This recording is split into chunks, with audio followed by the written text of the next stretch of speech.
like, share, comment, and click on the subscribe button on the screen to subscribe to our channel for more real and true stories like this. The first time I met Chris, he was leaning against the bar at one of my husband's company events. It was a swanky affair. Champagne flutes, a string quartet in the corner, the works. My husband Matt had spent weeks preparing for it, and as always, I was there to play the supportive wife. I remember walking up to Matt that evening, who was deep in conversation with a tall, confident man in a sharp charcoal suit. His hair was dark, streaked with just enough gray to give him a distinguished air, and when he smiled at me, it was warm and inviting. "Lisa," Matt said proudly, turning toward me. "This is Chris, my business partner. Chris, this is my wife." Chris extended his hand, and when I shook it, his grip was firm but not overbearing. "It's a pleasure to finally meet you," he said. "Matt talks about you all the time." "Oh, I'm sure he does," I replied with a smile, trying to sound breezy. "Only good things, I promise." His eyes crinkled at the corners as he grinned.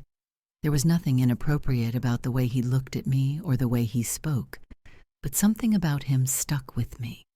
Maybe it was his self-assured presence, or the way he seemed so at ease in the chaos of the evening. Whatever it was, I found myself thinking about him later as I kicked off my heels and sank into bed that night, staring at the ceiling while Matt snored softly beside me. Over the next few months, Chris became a fixture in our lives. Matt and Chris were growing the business quickly, so it wasn't unusual for him to drop by the house after work to discuss something urgent with Matt. I'd greet him at the door, and he'd always flash me that same polite, easy smile. At first, I didn't think much of it. I poured their coffee, listened to their conversations in the background as I made dinner, and left them to their work. But the more Chris was around, the more I noticed things I didn't want to notice. The way his voice sounded so calm and deep when he spoke. The way he would glance up and smile at me whenever I passed through the room. Little things. Things that made my stomach flutter in a way I didn't like. One evening, Matt called to say he'd be late, but Chris had already arrived at the house. "He should be home soon," I said, standing awkwardly in the doorway of the living room where Chris was sitting. "No rush," he said with a grin. "Mind if I hang out here for a bit?" "Of course not," I replied, though I suddenly felt a little unsteady. I busied myself in the kitchen, pretending to tidy up, while I tried to ignore his presence just a room away. I could hear the hum of the TV, the occasional sound of him shifting on the couch. After a while, his voice broke the silence. "Lisa, you don't have to hide in there, you know." I froze for a moment before peeking my head around the corner. "I'm not hiding." He smiled, raising an eyebrow. "Then come sit. I promise I won't bite." I hesitated before walking into the living room and sitting in the armchair across from him. The room felt suddenly smaller. "I don't know how you do it," he said after a moment. "How I do what?" "Keep everything together, the house, Matt's schedule, making it all look so seamless." I let out a soft laugh, shaking my head. "You'd be surprised. It's not as seamless as it looks." "Well, it seems that way to me." He was looking at me again, that calm, unreadable expression on his face. "Matt's lucky to have you." It was a simple statement, but it made me shift uncomfortably in my seat. "Thank you," I said, keeping my tone polite. Silence settled between us, and I could feel his eyes lingering on me just a little too long before he turned his attention back to the TV. A few minutes later, Matt finally arrived, and the spell, if that's what it was broken. But as I watched Chris leave that night, waving to me from the driveway, I couldn't help but feel something dangerous had just been set in motion. Over the next few weeks, I convinced myself I was imagining things. Chris was Matt's business partner, He was around a lot because they were working on a huge contract, and of course he was polite and charming. That was just who he was. Anything else I thought I felt was on me, not him. But ignoring it didn't make it go away. One Saturday afternoon, Matt had invited Chris over again, but he'd gotten tied up at the office. "Chris is already on his way," Matt said over the phone. "Do you mind letting him in? I won't be more than an hour." I told myself it was fine. I told myself there was no reason for my heart to race as I opened the door and saw Chris standing there with his usual easy smile. "Matt's running late," I said, stepping aside. "Story of his life," Chris replied with a chuckle. "I hope I'm not interrupting anything." "Not at all," I said quickly. "Come in.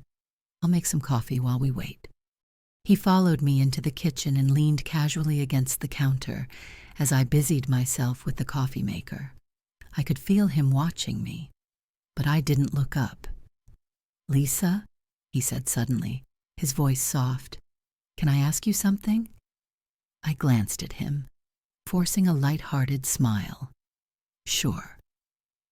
"Do you ever feel like Matt doesn't realize how much he leans on you?" The question caught me off guard.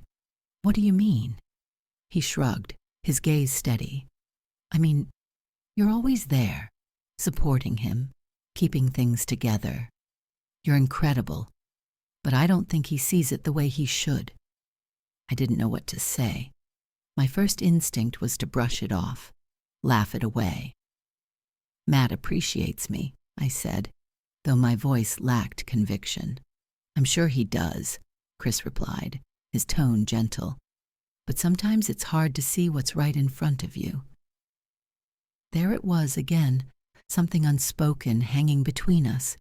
I looked away, focusing on the coffee machine as it sputtered softly, wishing it would drown out the sound of my own thoughts. Chris didn't push. He let the moment pass, but it lingered, settling into the room like a weight neither of us could shake. When the coffee was ready, I handed him a mug and retreated to the living room, trying to put some distance between us. He followed a moment later, sitting on the couch while I perched on the far end of the love seat. We talked about nothing in particular: work, the weather, Matt's terrible taste in TV shows. It was harmless, normal conversation. But underneath it all, I felt a current I couldn't ignore. At one point, Chris set his coffee down and looked at me, his expression unreadable. "You know, you don't always have to be the perfect wife, Lisa." The words stopped me cold.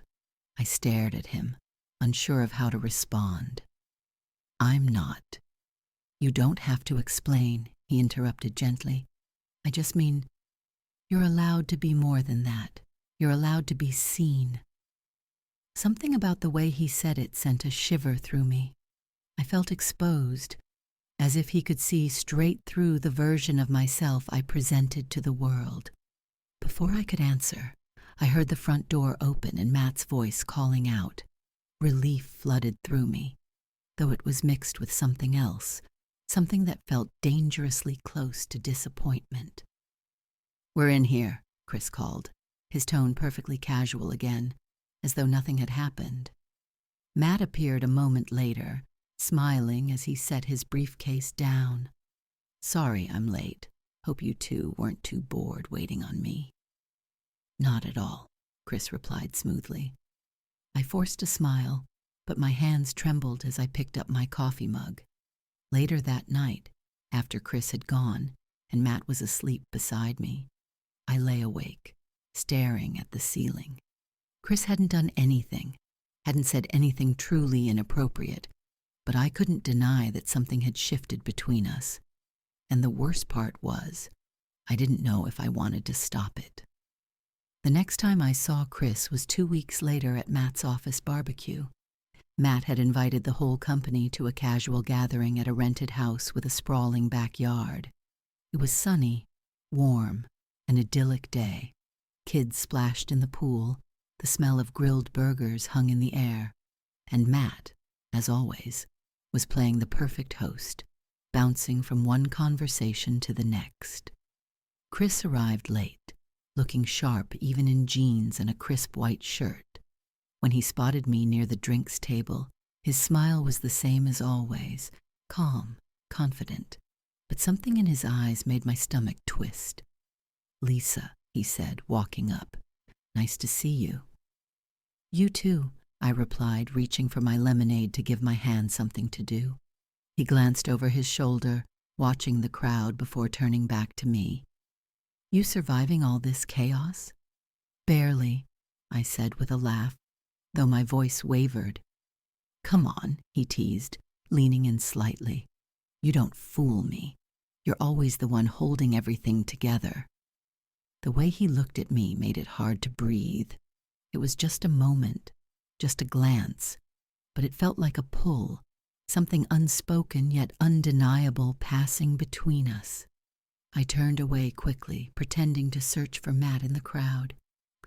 "Matt's busy," Chris said softly, as if reading my thoughts. "I know." I kept my voice light, my expression neutral, but the heat rising to my cheeks betrayed me. Chris stepped closer. "Can I show you something?" "Show me what?" "It's just out back, so," he said casually, gesturing toward the quiet area beyond the pool where a garden path disappeared into the trees. "It's nothing, really. Just a nice view I spotted earlier." I should have said no. I should have made some excuse, found Matt, or busied myself with someone else. But instead, I heard myself say, "Okay." Chris led the way, and I followed him, my pulse pounding in my ears. The noise of the barbecue faded as we walked further into the garden. The sound of laughter and splashing water replaced by the quiet hum of the breeze and the distant chirp of birds. When we reached a small clearing, Chris stopped, turning to face me. "See? It's beautiful, isn't it?" He wasn't wrong. The sun filtered through the trees, casting dappled light across a small pond surrounded by wildflowers. It was peaceful and private, a world away from the chaos of the party. I folded my arms across my chest, trying to steady my breath. "You brought me out here just to show me a pond in Auswanderings?" I asked, my voice teasing but uncertain. He smiled, shoving his hands into his pockets. "Maybe I just wanted a moment alone with you." The air seemed to thicken between us. I felt a flutter in my chest, a mix of fear, anticipation, and something I couldn't name. "Chris, we can't—" "I know," he said quickly, his voice soft but firm. "I know we can't. I wouldn't put you in that position." "Then why?" "Because I can't stop thinking about you," he admitted, his words so low they were almost a whisper. "And I don't think I'm the only one." I stared at him, my heart racing. "Chris, you don't have to say anything," he continued. "I'm not trying to make this harder for you. Chris, we need to go back." My voice was steadier than I felt, though my pulse thundered in my ears. He stepped closer, close enough that I could see the way the sunlight caught in his eyes. "Tell me to walk away, Lisa. If you say it, I'll do it." I opened my mouth, but no words came out. My head was screaming at me to say it, to put an end to whatever this was before it went any further, but I couldn't. Not yet. Chris took another step, and for one dizzying moment I thought he might close the distance completely. I felt frozen, like I was standing on the edge of something I couldn't come back from. Then we heard a voice calling my name. "Lisa?" It was Matt. I stepped back instantly, as though a spell had been broken. Chris ran a hand through his hair, his expression a mix of frustration and regret. "You should go," he said softly. I turned without another word and hurried back toward the sound of Matt's voice, my heart still pounding in my chest. When I reached the backyard, Matt was standing near the grill, waving at me. "There you are. I was starting to wonder where you'd wandered off to." "Just needed some air," I said, forcing a smile. "Fair enough. Matt replied, turning back to flip the burgers. I glanced over my shoulder, but Chris hadn't followed me back. He was still out there, somewhere beyond the trees. For the rest of the afternoon, I felt him, his absence, his silence, like a weight on my chest. And as I stood there, surrounded by people, I knew one thing for certain. Whatever had almost happened in that garden wasn't over yet. Click on the subscribe button on the screen to subscribe to our channel for more real and true stories like this.